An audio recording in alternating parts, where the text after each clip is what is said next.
తెలంగాణ రాష్ట్రం ఏర్పాటైన తర్వాత ఈ 9.5 సంవత్సరాల్లో దాదాపు 10 సంవత్సరాల్లో అసలు అప్పులు ఎట్లా ఉన్నాయి, అప్పులు ఎట్లా జనరేట్ అయినాయి, అప్పులు ఎట్లా పెరుగుతూ పోయినాయి ఒకసారి చూద్దాం. నాటికి ఆర్బీఐ అప్పు 61,711 కోట్లుగా ఉండగా సంవత్సరానికి ఆ అప్పు ఏ విధంగా పెరిగింది, ఎంత మేర పెరిగింది, ఏ శాతం పెరిగింది అనేది మనం ఒకసారి గమనించినట్లయితే కొత్త ప్రభుత్వం ఏర్పడిన తర్వాత విద్యుత్ శాఖకు సంబంధించి అనేక సవాళ్లు ఎదురవుతున్నాయి. ఇప్పటికే 85,000 కోట్ల అప్పు విద్యుత్ శాఖ మీద ఉంది అని చెప్తున్నప్పటికీ కూడా గతంలో ఎలా ఉంది, అలాగే గత 10 ఏళ్ల పాలనలో బీఆర్ఎస్ ఏ విధంగా ఉంది అనేది మనం ఒకసారి చూస్తే సంవత్సరానికి పెరిగిన అప్పుని మనం ఇక్కడ చూడొచ్చు. 2014 నాటికి 61,711 కోట్లు మనకి ఇక్కడ కనిపిస్తుంటే 2023 డిసెంబర్ నాటికి 4,02,684 కోట్లకు చేరింది. 2014 చూస్తే 61,711 కోట్లు ఉంది.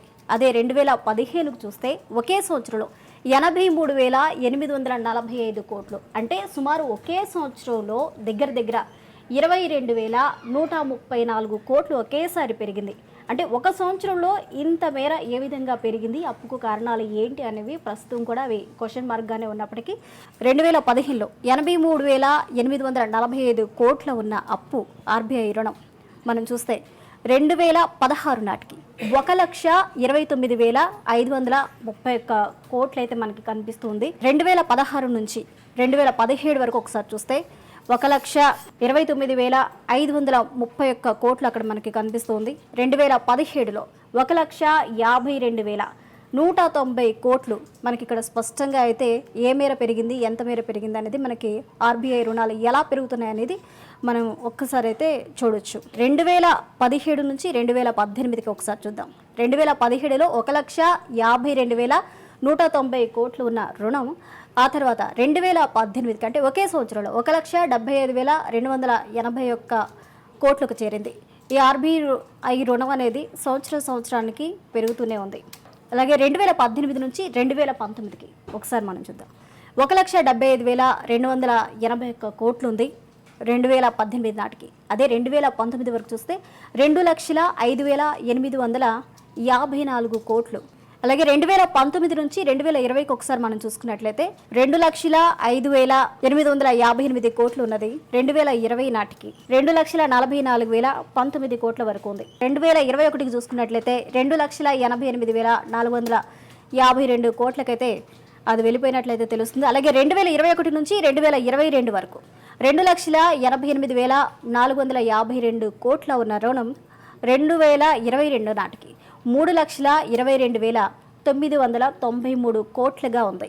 అలాగే 2021 నుంచి 2022 వరకు మనం గమనిస్తే 2,88,452 కోట్లు ఉన్నది 2022 వరకు వచ్చేసరికి 3,22,993 కోట్ల వరకు అది వెళ్ళిపోయింది. అంటే సంవత్సరానికి ఏ రీతిలో పెరుగుతుంది అనేది మనం స్పష్టంగా ఇక్కడైతే మనం చూడొచ్చు. 2022 నుంచి 2023 వరకు అంటే ప్రస్తుత సంవత్సరం వరకు మనం ఒకసారి గమనించినట్లయితే ఆర్బీఐ రుణాలు 3,22,993 కోట్లు ఉన్నది 2023 అంటే ఈ సంవత్సరం నాటికి 3,66,306 కోట్లుగా అయితే ఇక్కడ మనకి కనిపిస్తూ ఉంది. అలాగే తెలంగాణ అప్పులు 2022 నుంచి 3,22,993 కోట్ల ఉన్న రుణం 2023 వరకు అంటే ప్రస్తుతం వరకు అంటే ఇప్పటి వరకు ఏదైతే అప్పులు ఉన్నాయో ఈ క్షణం వరకు 3,66,360 కోట్లుగా మనకి కనిపిస్తుంది.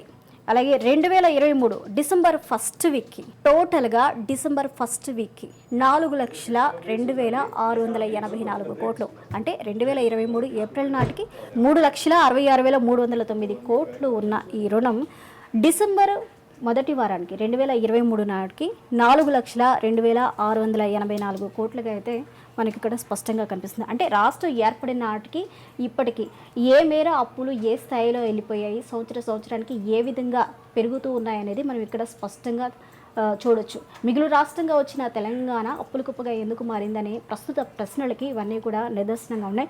దీనికి సంబంధించి ఎందుకు జరుగుతున్నాయి, ఏం జరుగుతున్నాయి, ఎవరు చేశారు, ఏ విధంగా చేశారు అనే దానికైతే ఇప్పటివరకు స్పష్టమైన లెక్కలైతే ప్రభుత్వాలు ఇవ్వకపోయినప్పటికీ, గత ప్రభుత్వాలు ఇవ్వకపోయినప్పటికీ ఇప్పుడు ఈ అప్పుల మీద అయితే పెద్దగా ఈ అప్పుల మీద ఇష్యూ జరిగే పరిస్థితులు అయితే మనకి కనిపిస్తున్నాయి. ముఖ్యంగా ఎలక్ట్రిసిటీకి సంబంధించి మొదటగా తెలంగాణలో కొత్త ప్రభుత్వం ఏర్పడిన తర్వాత ఎలక్ట్రిసిటీకి సంబంధించి, ఈ పవర్కి సంబంధించి, ఈ విద్యుత్ శాఖకు సంబంధించి ఏ మేర లోటుపాట్లు ఉన్నాయి, ఏ మేర అప్పులు ఉన్నాయి అనేది తెరపేందుకి వచ్చింది. రెండో డిస్కామ్లో నుంచి అప్పులు 57,239 కోట్లు ఉన్నట్లయితే తెలుస్తుంది.